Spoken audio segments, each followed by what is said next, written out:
nga xamante ne dañ koy caaxaane c'est du sérieux c'est vraiment du sérieux. Alors politique waru fa dugg daal. oui nee nga c'est un domaine exclusivement réservé au président c'est vrai mi ngi ci constitution bi président keroog nee na dafa bëgg un premier ministre super fort bi muy def sa conférence de presse du 4 avril est-ce que da nga jàpp ne bu nu yeggee ci loolu des domaines comme la diplomatie premier ministre mën na dem ba dugg ci bu baax a baax ak yeneen sax xëy na yuy mel ni peut-être Sénégal nekkatul ci régime présidentiel. non de tout le temps le premier ministre peut intervenir dans la diplomatie parce que président mën na ko yónni. mu dem doxali ko benn mission mun na ne comme ni mën a yónnee n'importe quel ministre. loolu ça pose pas de problème mais un premier ministre super fort le premier ministre n'est pas faible. ah moom nee na ci texte yi le premier ministre n'est pas fort. je suis désolé c'est pas le cas je suis désolé sunu réew mi n'est pas le patrimoine de personne ba ngay jël teraanga di ko defal nit parce que daf laa defaloon teraanga démb. kon pour yow dañuy qu'ils arrêtent ça ci yooyu la ñu ne. ñoom ñaar ci yooyu la ñu ne qu'ils arrêtent ça. J'ai l'habitude de citer l'exemple du président Moustapha Niasse quand il était le premier ministre de Wade du président Wade en 2000 il a fait à peu près 11 mois à la primature deful 1 an 11 mois la fa def. Il avait refusé de valider le contrat de nettoiement de Dakar bi ñu joxoon la société suissesse Alcyon waroon ko fay 5 milliards avant prestation loolu nekkoon ci clause yi le président Moustapha Niasse le premier ministre avait refusé de signer ça ki ko remplacé moo ko signé ça avait fait un scandale à un moment donné mais quand un premier ministre mën a refuser à un président loolu ça veut dire qu'il n'est pas faible. qu'il ne se sent pas redevable. qu'il n'est pas faible. Oui. Et ensuite Sokhna Fatou qui est élu le président ou le premier ministre? Le président. C'est lui qui est élu c'est lui qui est allé au contact des citoyens ñu fal ko. bii kat xam nga ne demee. waa xaaral ma ñëw foofu laay yegg si. loxol Sonko ngi foofu laay yegg si xaaral ma ñëw rek moom la ñu fal mu dem def prestation de serment devant le conseil constitutionnel devant le peuple sénégalais devant Dieu waaw nga nommé un premier ministre mu bëgg la ëpp doole. même bu fekkente ne. moo la désigné. waaw d'accord. Sénégalais yi buñ la votelee peut-être moom moo tax. je suis d'accord kon qu'il aille au bout de leur courage. En quoi faisant? Qu'il démissionne. Et qu'il crée une loi dans la constitution qui lui permet de lui donner le pouvoir avant l'heure na ko def. comme ni ko Senghor defee woon ak Abdou Diouf. ils n'ont qu'à ramener l'article 27 ou 35 quoi nañ ko def comme li ñuy ruumandaat yi fa la jëm nañ ils n'ont qu'à le faire bu dee am nañ courage kon wax ji guddal gàttal yëpp loolu la rek wax nga ko léegi bu ñu sañoon ils allaient inverser les rôles mais mënta ne c'est pas possible 5 ans yi day mot bu bëggatul nag moom le président Diomaye na wax ne bëggatuma mënatuma mu démissionné ñu organiser élection anticipée bu leen neexee ñu juutal Ousmane bu gañee nekk président qu'à cela ne tienne ñu xam ne sénégalais yi ñoo ko tànn mais bugg a nekk fii naan ay super fort ak super faible on n'est pas dans ça. réew mi du moomuñu ko bay njukkalante quoi. xanaa yow da nga jàppee abdication déclaration bi comme Mansour Faye. mais c'est plus qu'une abdication la présidence de la République s'affaisse davantage bés bu yàlla sàkk mu ngi dem à terre il n'existe pas. il s'efface pour laisser la place au premier. Et il a utilisé le mot j'ai dit peut-être daf ma dégg.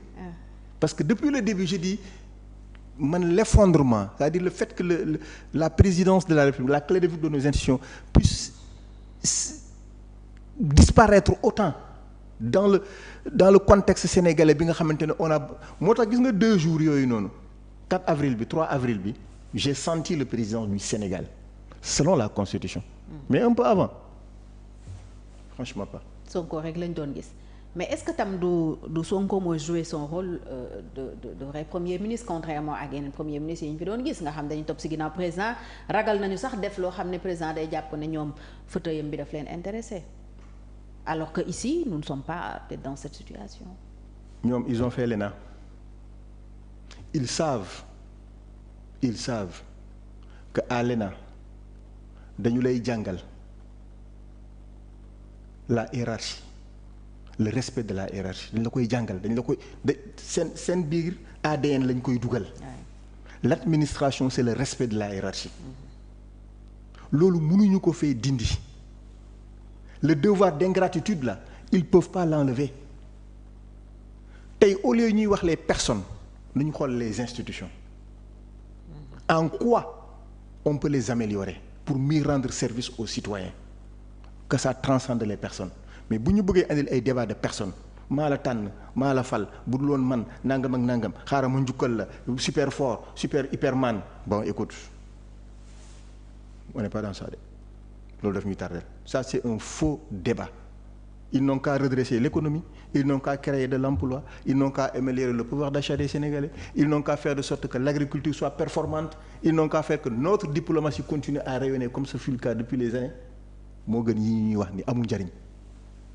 Alors après rapport au cours des comptes bi Sénégal quand même mu ngi situation économique bu metti yaa ngi tudd économie léegi gis nañu notation réew mi wàcc si yu bëree bëri wax nga ko effectivement ñu ngi lebee à un taux de 12% tey ñu ngi doon leb 150 milliards emprunt obligataire par appel public à l'épargne bu état lancé woon pour financer des investissements prévus dans le budget 2025 une bonne nouvelle ndax nee nañ tey si àjjuma bi investisseurs yi dal nañuy gën a jàpp ci yëf yi ndax ñu ngi doon wut 150 milliards 450 milliards la ñu am maanaam li ñu doon wut dañ ko triplé aussi ça a même été bouclé avant l'heure loolu peut-être dafay wone quelque part ne le Sénégal est toujours crédible mais jafe-jafe yi mu ngi fi ba léegi nan la ñu ciy génnee pour yow yan mooy solution de sortie de crise yi nga gis ne ñoom mun nañ ko doxal pour que Sénégal génn ci jafe-jafe yi mu nekk. D'abord loolu du lu bees Sénégal sa signature a été toujours crédible à chaque fois bu ñu demoon dans le marché mondial dañ doon leb beaucoup plus d'argent et à un taux beaucoup plus faible bu la neexee nag ñu ndamoo ko waaye man damay taxaw tuuti parce que tey mënuloo am un accord avec le FMI un accord qui remonte à des années où il y a au moins 1800 à 1900 milliards de francs CFA. Oui, presque 1900 milliards. waaw. ñu war a décaisser. ñu war a décaisser ñu décaisser woon la première partie. avec Macky Sall. mu des la deuxième partie. yow nga jël balu fetal jam say tànk ne samay chiffres dañ ko falsifié FMI ne la tànk kon leerul du ma la jox xaalis bi nañ lijjanti loolu d'abord. waaw ñu ngi laaj explication surtout ci dette cachée bi les 7 milliards de dollars. ñoom ñoo ko révélé ils n'ont qu'à le justifier comment se fait cela est-il possible dans une république comme le Sénégal bu ñu paree ci loolu nag ba mu leer ñu nekkat ñii accords yi ñu am ak FMI qui sont beaucoup plus importants sur le plan financier sur le plan volume foofu mën nañoo wax ne njariñ am na mais li nga wax nag d'accord naa ci gis nga solution yi tey boo koy andi ça commence d'abord par un mea culpa tu sais soxna Fatou man sama wax dafa bari mais toujours damay féetewoo su ma juumee damay nangu ma jéggul ma baalu àq et je continue mon petit bout de chemin gis nga part de modestie boobu dama ko intégrer ci man ba nga xamante ne wóor